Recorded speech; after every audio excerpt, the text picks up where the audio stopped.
मैं अपने माँ बाप की इकलौती औलाद हूँ। मेरा नाम अनीला है। मेरी पैदाइश के कुछ माह बाद मेरी माँ ने मेरे वालिद से तलाक ले ली थी।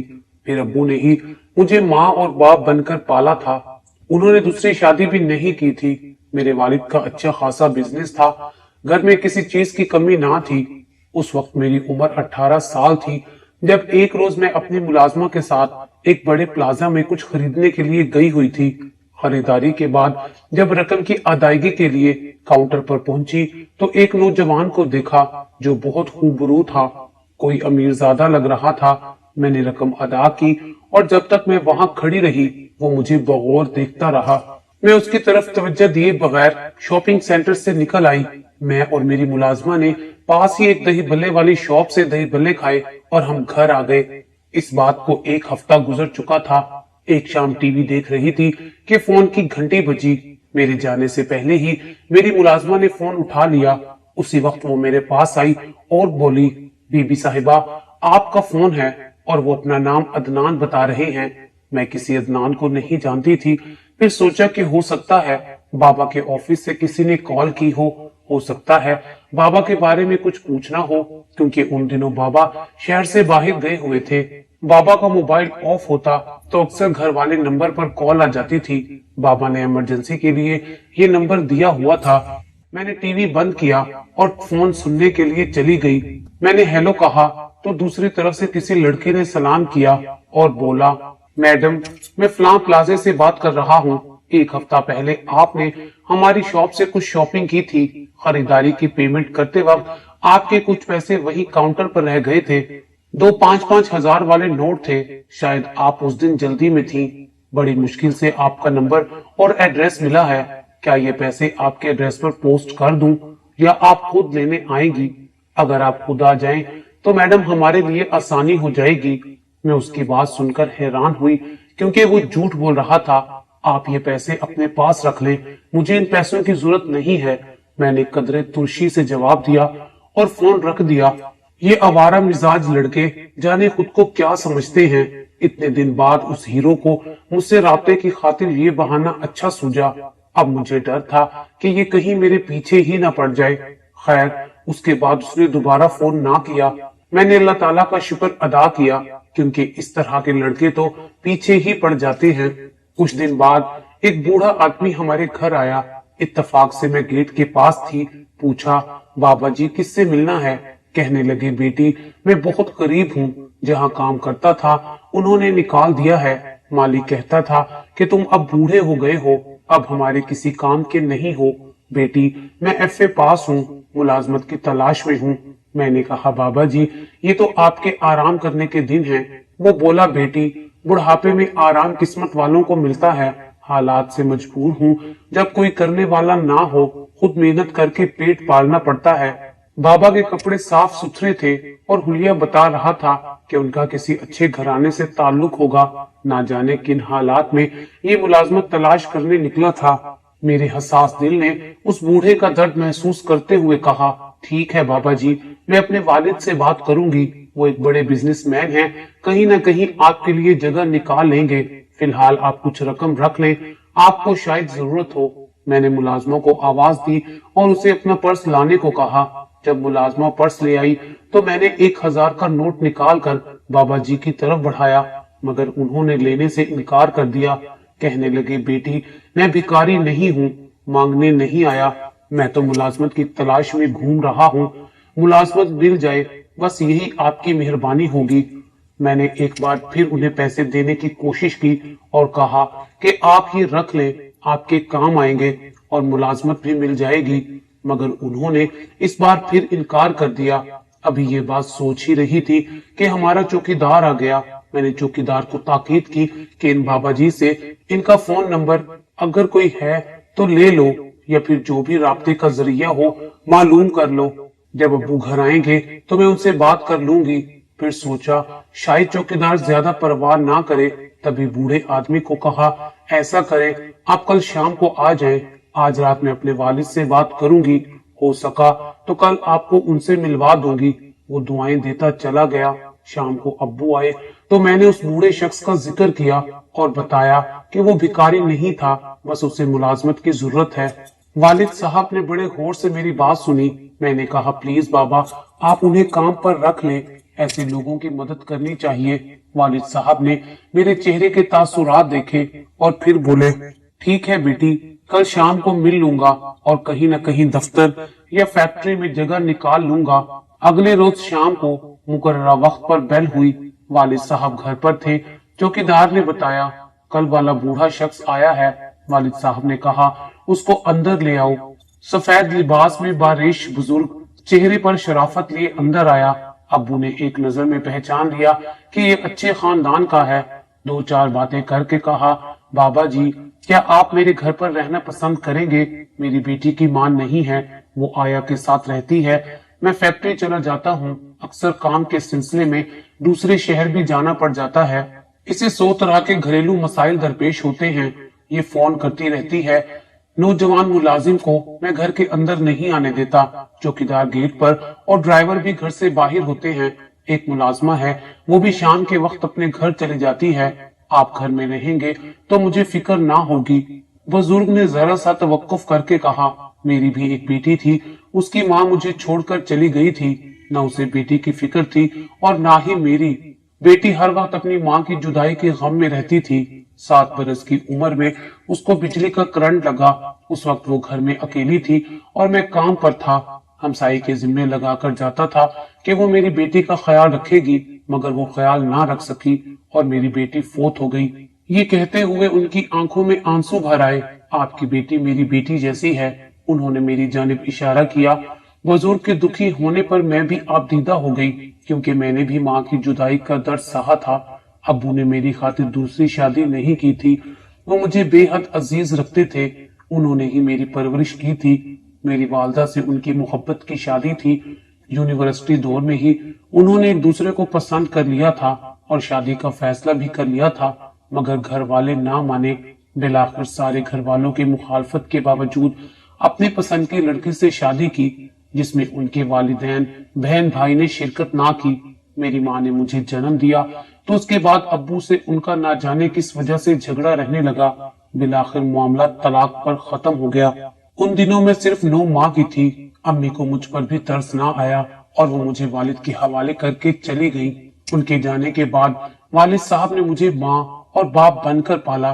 फिर काम की मसरूफियत की वजह से एक बेसहारा और ढेर उम्र औरत के सपुर्द कर दिया, जो पहले से अब्बू के घर मुलाजमा थी। उसने मुझे पाला और वही अब तक मेरे साथ रहती थी, मगर शाम को वो भी अपने घर चली जाती थी। ददियाल वालों ने ना ही मुझे देखा और ना मिलते थे। क्यों? वजह का इल्म नहीं। जब 5 साल की हो गई, अब्बू ने स्कूल दाखिल करा दिया। खुद छोड़ने और लेने जाते थे। उन्होंने बाप की शफकत और माँ का प्यार दोनों दिया। बिन माँ की बच्ची थी, लेकिन अब्बू की मुतवाज़िन शख्सियत के सबब मैं खुद भी नॉर्मल शख्सियत की मालिक थी, लेकिन माँ की कमी हर कदम पर महसूस करती थी। मैं घरेलू किस्म की लड़की थी। स्कूल से घर, फिर घर से कॉलेज, कहीं और अब्बू के बगैर आती जाती ना थी। बस कभी कभार मुलाजमा के साथ शॉपिंग करने चली जाती थी। मेरी सारी दास्तान सुनने के बाद उन बाबा जी ने हमारे घर मुलाजमत के लिए हामी भर ली। वालिद साहब भी खुश थे कि अब वो मेरी वजह से परेशान नहीं रहेंगे। उन बाबा जी का नाम अजीम था। बाज बुजुर्ग इतने शफीक और मेहरबान होते हैं कि हर उम्र के बच्चों के साथ घुल मिल जाते हैं। मेरा भी अजीम बाबा के साथ दिल लग गया था। वो घर के कामों में मदद करते और फारिग वक्त में मेरे साथ बहुत सारी बातें करते, हंसी मजाक भी किया करते थे। मुझे उनकी बातें बहुत अच्छी लगती। वो नेकी और भलाई के बारे में भी बातें किया करते थे। बाकी वक्त हमारे बंगले की देखभाल में सर्फ कर देते थे। उनके आने से यूं लगता था जैसे हमारे घर के मुर्दा माहौल में कोई तवाना और नेक रूह आ गई हो। माँ के गैर मौजूद होने के एहसास से जो घर खाली खाली लगता था, वो भरा भरा महसूस होता था। अब्बू के इस फैसले पर मैं बहुत खुश थी कि उन्होंने इनको फैक्ट्री में मुलाजिम रखने की बजाय घर में पनाह दे दी थी। बाबा की हैसियत हमारे यहाँ घर के एक फर्द की सी हो गई। उनके जिम्मे कोई काम नहीं था। उन्होंने खुद काफी काम संभाल लिए थे। खास तौर पर वो हमारे घर की निगरानी के फराइज अंजाम देने लगे। मैं जल्द बाबा से मानूस हो गई। मुझे तो वो पहले दिन से ही अच्छे लगे थे। दिल चाहता कि उनको अपने पास बिठाकर बस उनकी बातें सुनती रहूं। उनको अक्सर यही फिक्र रहती कि मैंने कुछ खाया कि नहीं, वो एक माँ की तरह मेरा ख्याल रखते थे। बाबा खाना पकाना भी जानते थे। मैं मना करती तो कहते, बेटी किचन को नौकरों पर नहीं छोड़ना चाहिए, बल्कि अपना खाना खुद अपने हाथ से पकाना चाहिए। वो अपना खाना खुद बनाना पसंद करते थे, किचन को साफ सुथरा रखते। उनकी देखा देखी मैं भी खाना पकाने में दिलचस्पी लेने लगी। वो बिरयानी बहुत अच्छी बना लेते थे। मैंने उनसे बहुत कुछ सीखा था। मुझे तो कुकिंग का शौक ही नहीं था, मगर वो कहते, बेटी खाना पकाना लाजमी सीखो, अब तुम्हारी भी शादी होनी है। अगर तुम्हारे शोहर को नौकरों का खाना पसंद ना आए और वो तुम्हें कह दे कि तुम खुद मेरे लिए खाना बनाओ, तो फिर क्या करोगी? बेटी वैसे भी शोहर को अपनी बीवी के हाथ का खाना बहुत अच्छा लगता है। मुझे उनकी बातें बहुत अच्छी लगती थी। मैंने कभी भी बुरा नहीं मनाया था। सच कहूं तो मुझे आज तक किसी ने इस तरह से नहीं समझाया था जैसे वो समझाते थे।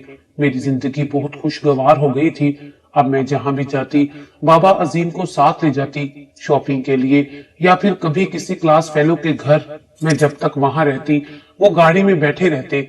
वालिद साहब को पसंद ना था कि मैं नौजवान मुलाजमों के साथ कहीं जाऊं, तभी घूमने फिरने की बजाय घर में रहा करती थी। बाबा साथ होते तो घूमने फिरने की इजाजत मिल जाती।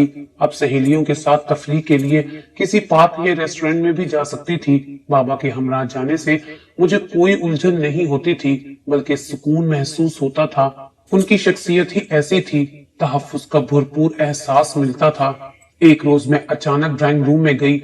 बाबा और वालिद साहब की बातें सुनकर हैरान रह गई कि बाबा अजीम एक माँ की छुट्टी के लिए इजाजत तलब कर रहे थे। 2 माह में उन्होंने हमारे घर का नक्शा ही बदल दिया था। वालिद साहब ने उन्हें तनख्वाह दी और उनकी छुट्टी मंजूर कर ली। उनके जाने से मैं बहुत उदास हो गई थी, लेकिन उन्होंने जाना ही था। अपने घर की याद उनको सता रही थी। वो दोबारा आने का कहकर चले गए। मैं काफी दिन उदास रही, जैसे मेरी कोई खास चीज खो गई हो। ये एक माह का वक्त बहुत मुश्किल से गुजारा था।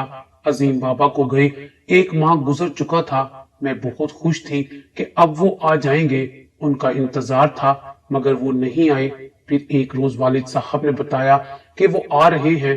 मेरी खुशी का ठिकाना ना रहा, लेकिन वो अकेले नहीं आए, अपने बेटे के हमराह आए। उस दिन तो उनका हुलिया ही कुछ और था। एक बड़ी सी गाड़ी में आए थे। हैरत का झटका तो मुझे तब लगा जब ये मालूम हुआ कि अजीम बाबा कोई मामूली आदमी ना थे, वो इस शहर के रईस आदमी थे। और जिस माल प्लाजा में जाकर मैंने शॉपिंग की थी, वो उसके मालिक थे। इस मर्तबा वो अपनी कीमती गाड़ी पर आए और अब्बू से मेरा हाथ मांगा। बेटा भी साथ था। ये वही नौजवान था जिसने शॉपिंग मॉल में मुझे बगौर देखा था और फिर पैसों के बहाने फोन किया था। अब आती हूँ असल किस्से की तरफ। अजीम बाबा का असल नाम अजीम था और बेटे का नाम अदनान था। अदनान ने मॉल पर शॉपिंग करते हुए मुझे पहली नजर देखा तो पसंद कर लिया। वो अपने वालिद को कहा करता था कि मैं लड़की को देखे बगैर शादी नहीं करूंगा। इसी पर मामला अटका हुआ था। जब मेरे बारे में बाप को बताया तो अजीम बाबा ने कहा कि मैं भी जब तक लड़की का खानदान उसका चाल चलन ना परख लूं, तुम्हारी शादी नहीं करूंगा। मैंने खुद जवानी में यही गलती की थी कि एक नजर लड़की को देखा, दिल को भाई और बगैर सोचे समझे शादी कर ली थी। उसने निभा ना किया और जब तुम साल भर के थे वो तुम्हें छोड़कर चली गई, खुला ले ली। मैंने भी इस शर्त पर उसका खुला कबूल किया कि बेटा ना दूंगा। उसे शायद बेटे की चाह भी ना थी। वो समझती कि मैं इतना छोटा बच्चा संभाल ना सकूंगा तो खुद वापस कर दूंगा, मगर मैंने फिर भी बेटा माँ के हवाले ना किया। किन वक्तों से पाल पोस कर जवान किया वो मैं ही जानता हूँ। अब अपने इकलौते बेटे की शादी के मामले को उसके जज्बातीपन और तजर्बे की भीड़ नहीं चढ़ने दूंगा। बाप का मौकफ सुनकर उनकी शर्त को अदनान ने मान लिया। माँ ना थी कि लड़की को देखने परखने के लिए हमारे घर बार बार आती। बस बाबा ने मुलाजिम का रूप धारा और अल्लाह ने जोड़ी मिलानी थी तो उनका रास्ता आसान किया।